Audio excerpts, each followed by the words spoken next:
Hello, Bookbellas and fellas, Kira here, and today I'm going to be discussing a few excellent contemporary books that I think would make great gifts for a broad variety of people. Let's just go ahead and get into those books. So the first book that I recommend is Eliza and Her Monsters.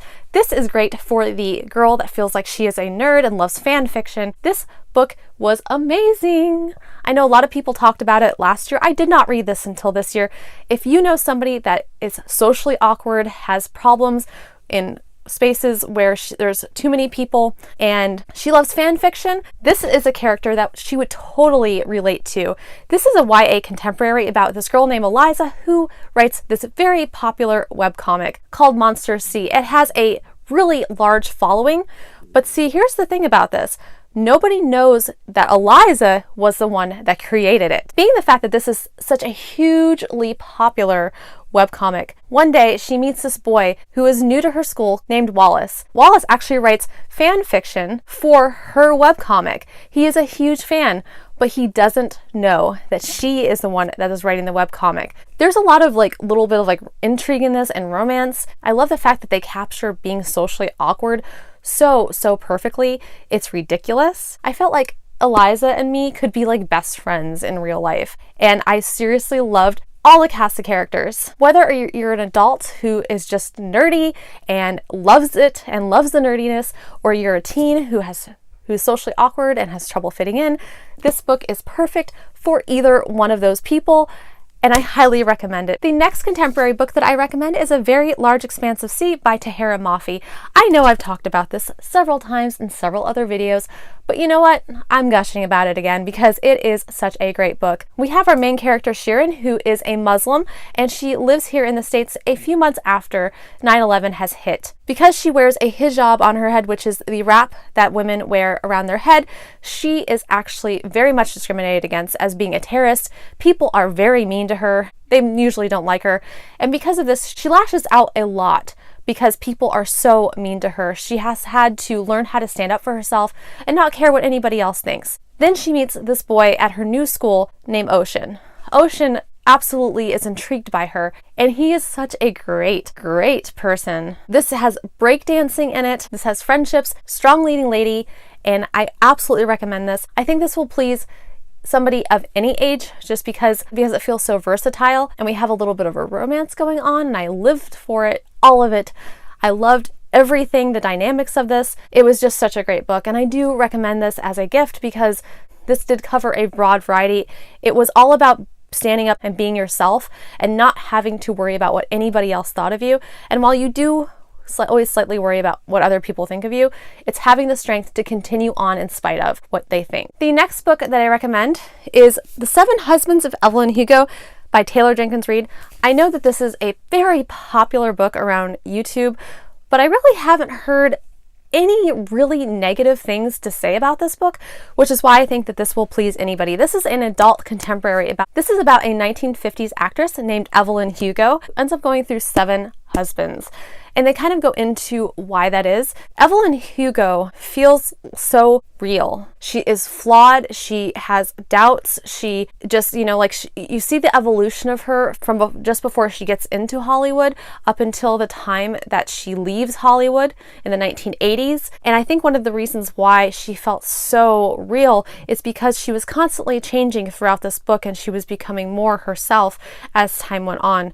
This book was sensational, and I feel like because a lot of people love this book, if you know somebody that is not a big reader or, loves the 1950s or loves, anything that feels like it could be a memoir, this book is for them. I had to remind myself that this was not a real person intermittently while I was reading this book because it was just so well written, and it felt like the author had done such a great job on making it from Evelyn Hugo's perspective, and I loved every second of it. I thought it was great.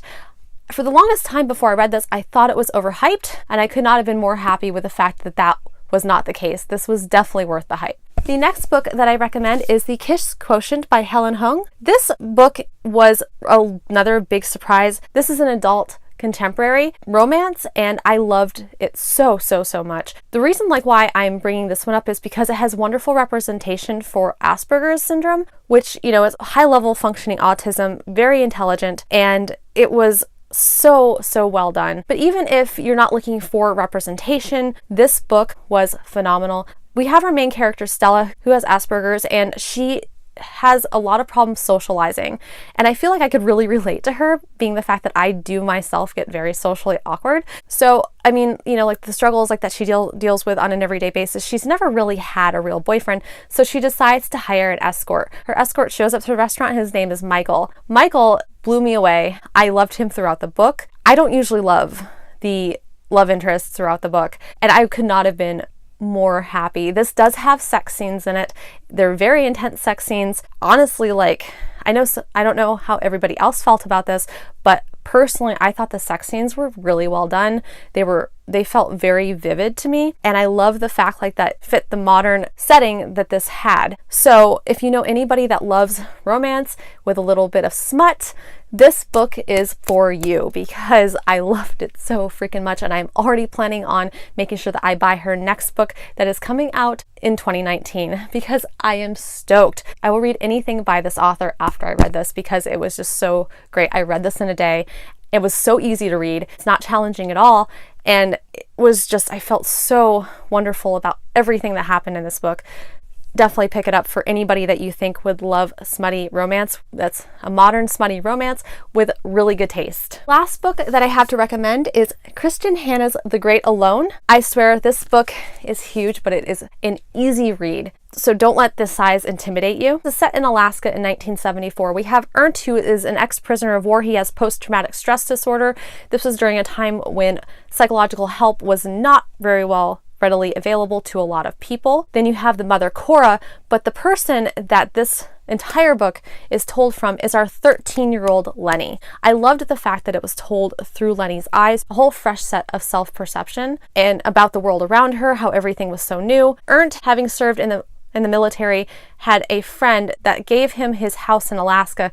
They decided to get away from all of their troubles by going to Alaska because they felt it would solve everything for them, including bad credit, the fact that they would finally have home and stop moving around all this much. But the fact of it is that Alaska is a really harsh terrain, and with Ernst having a post-traumatic stress disorder, he can be very violent in harsh conditions, which is where the intrigue comes in on this. This was not just a book about survival, this was a book about finding family in the community, because during the 1970s, Alaska still wasn't very well developed. So all these people had in this community was each other. And I felt like such a kinship with this whole town, and it was just fabulous. Kristen Hanna really made this setting come to life, and I loved a lot of the characters, and I loved how intense this was. And it was definitely an intense read, but for the adult reader who's looking for a really amazing historical fiction, even if they're not a huge historical fiction fan, this book would be awesome for them, because it is just so realistically feeling.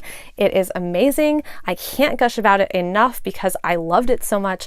And honestly, if you don't mind a little bit of a bigger book, this is without a doubt one of my most loved books of 2018, and I can't tell you how much I love this enough. I'm actually planning on reading her Nightingale book as well, which, if anybody who's into Paris during Nazi Germany time, I've heard that is an excellent book as well. But this is the one that I've read. This is the one that I love, and I really recommend that if you know anybody that likes fiction at all, that they need to read this book. This would be such a perfect gift for anybody that likes fiction. All right, guys. Thank you so much for joining me. I hope you liked my recommendations. If you like this video, hit the little like, hit subscribe, and hit the little bell icon if you want to receive an email every time I post so you don't miss a single video. Thank you so much for joining me, and I will see you all again very soon.